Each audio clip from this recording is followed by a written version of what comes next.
대한민국의 최고 훈장인 여러 가지 어떤 상들을 4차례에 걸쳐 받았다. 국보는 어떤 방법으로 개선을 시켰나요? 그 아들을 한국 땅에 남겨둘 것이다. 아주 고귀한 상이 되었죠. 벤 플리트, 과연 어떤 분인지 궁금하시죠?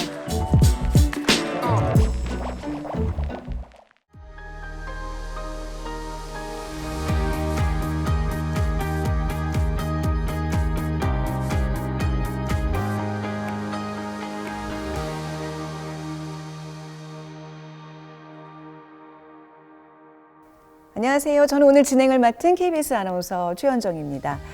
대한민국 기록의 중심지인 국가기록원에 이렇게 나와 있는데요. 살아 숨쉬는 방대한 자료 앞에 서 있으니까 가슴이 굉장히 두근거립니다. 자, 올해는 한미동맹 70주년이라는 아주 특별한 해인데 6.25 전쟁에 참전하고 지원하면서 이렇게 체결된 한미동맹은 70년이 흐른 지금까지도 굉장히 굳건하게 결속돼 있습니다. 세월이 흐르고 세대가 바뀌어도 이토록 끈끈함을 유지하는 배경 무엇일까요?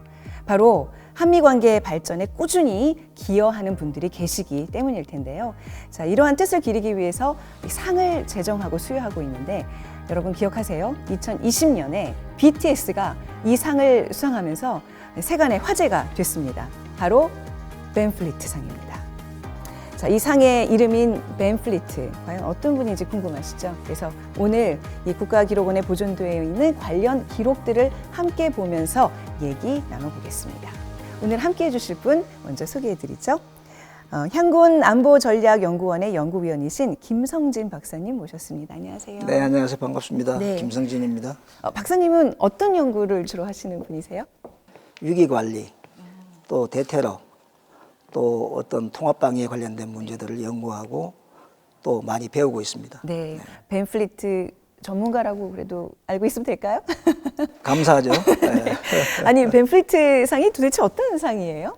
이게 정확하게는 네. 제임스 엘워드 벤 플리트 상이라고 해야 합니다. 이유는 1992년도에 코리아 소사이어티에서 벤 플리트 장군의 뜻을 기리기 위해서 만들어서 된 상이거든요. 그래서 이 상은 원래 미국 우호 정진 또는 관계 발전에 기여한 인물이나 그 단체를 선정해서 매년 9월에 수여하고 있는 상입니다. 네. 진행자께서 말씀하신 대로 2020년도에 BTS가 수상하면서 대단히 화제가 됐습니다.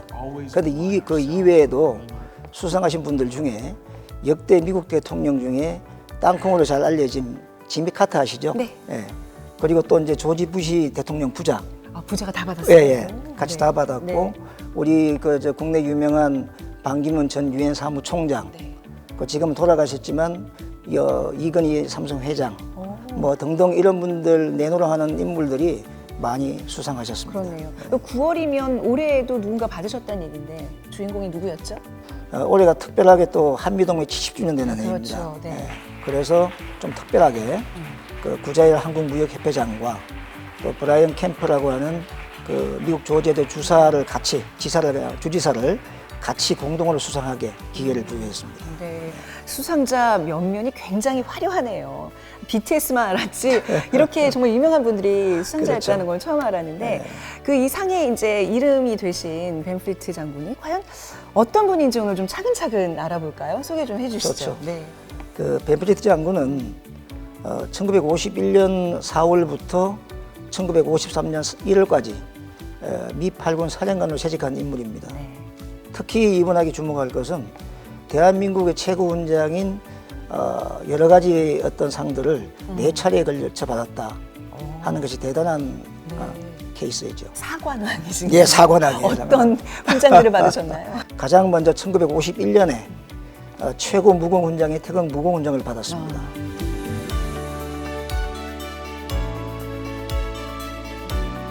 그래서 1953년도에 이승만 대통령 또 이시영 부통령 그 다음 순서이자 외국인 최초로 건국훈장 대한민국장을 수사받았습니다. 건국훈장 대한민국장 외국인 최초로 받으신 분이에요? 네, 최초로 받은 거예요. 지금 보니까 이 앞에 나와 있는데요. 네. 이 내용이 이게 바로 그 사료거든요. 네.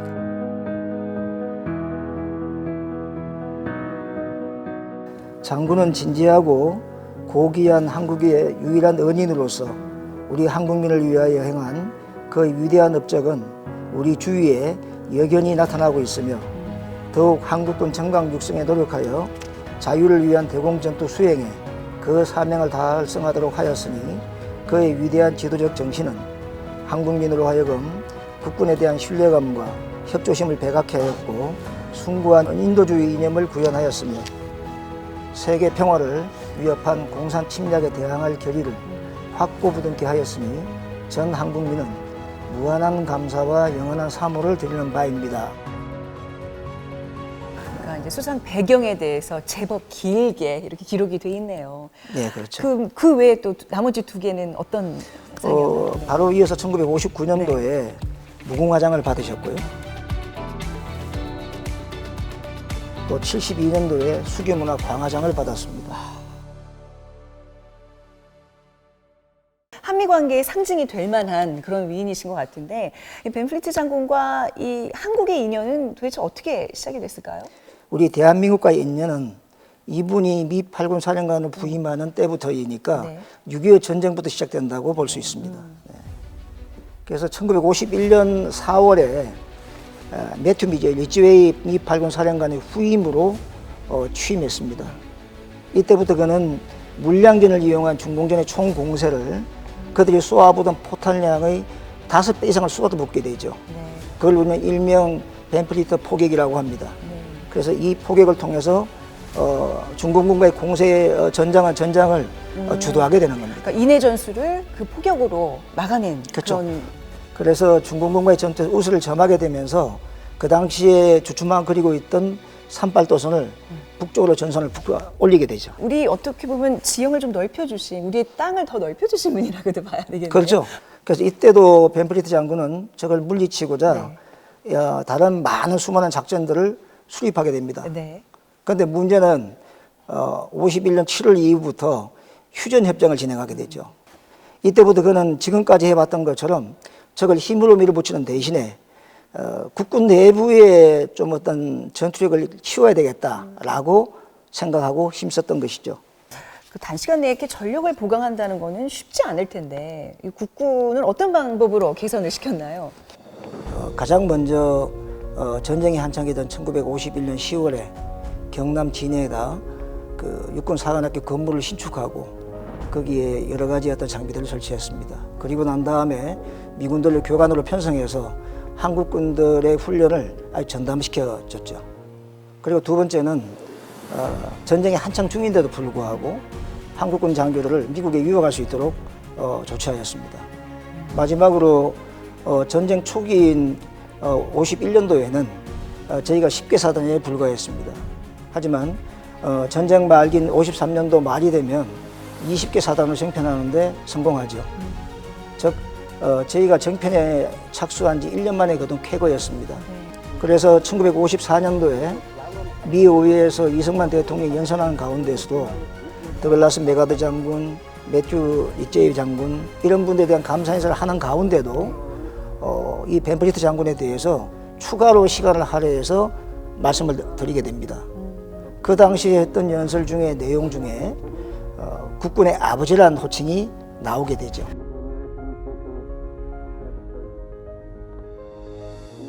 이 머나먼 타국인 우리나라를 위해서 많은 노력을 해주셨는데 그렇죠. 제가 알기로는 이분이 또 6.25 전쟁 중에 아주 소중한 가족을 잃는 또 그런 슬픔을 겪었다고 하는데 그 얘기 좀 해주세요.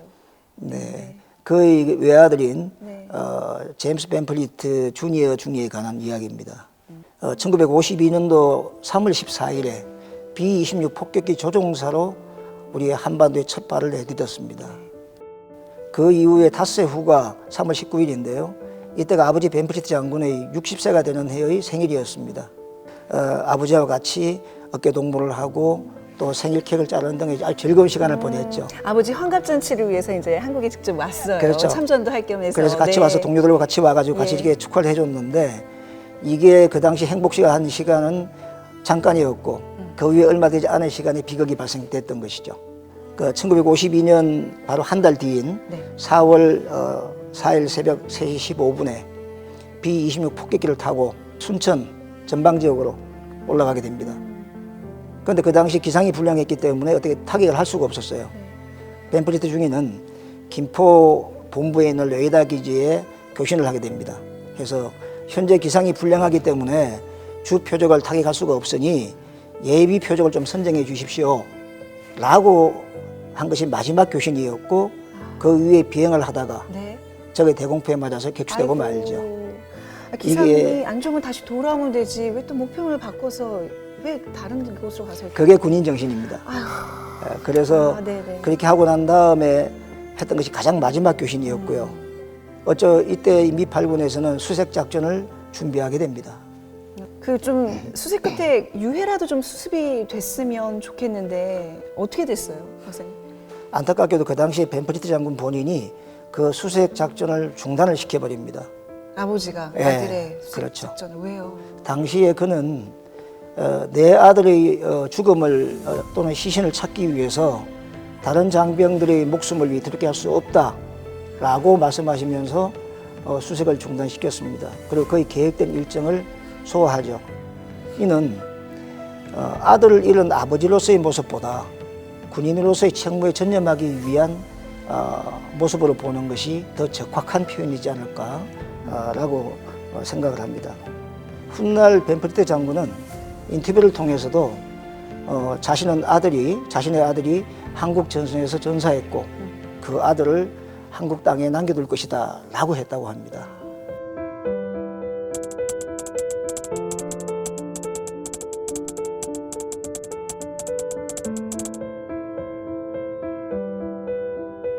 사실 누구나 다 같은 마음이었을 텐데 얼마나 그 찢어지는 마음을 애써 참고 견디셨을지 마음이 숙연해집니다.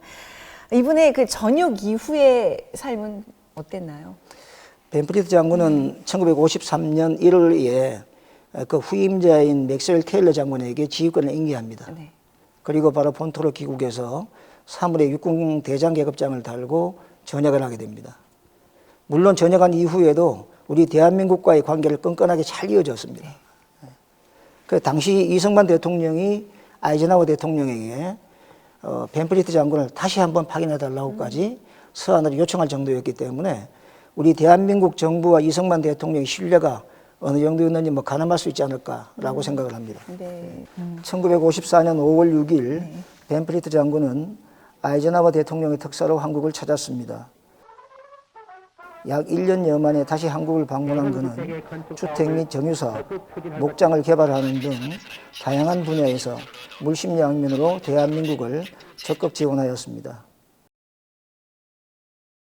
한미재단 이사장인 벤프리트 장군도 방한의 인사로 이 대통령을 찾아뵈었습니다. 이 벤프리트 장군의 대한민국에 대한 그 사랑, 열정이 정말 감동적인데요. 이러한 한국 사랑의 결실을 맺은 본 거는 언제라고 봐야 될까요?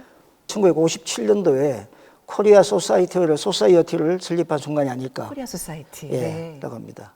그래서 그 당시에 이 벤프리트 장군은 한미 어떤 여러 가지 어떤 우호 관계 또는 관계 정진 또는 관계 발전을 위해서 뉴욕에서 처음으로 비영리 단체인 코리아 소사이어티를 설립하게 되는 것이죠. 그는 재단을 설립한 이후에도 매년 한국을 방문해서 양국 간 우호를 증진하는데 노력을 다했습니다. 그에게 우리 대한민국은 아들이 묻힌 미련의 땅이자 그리움의 땅이었고 또 제2의 고향이었습니다.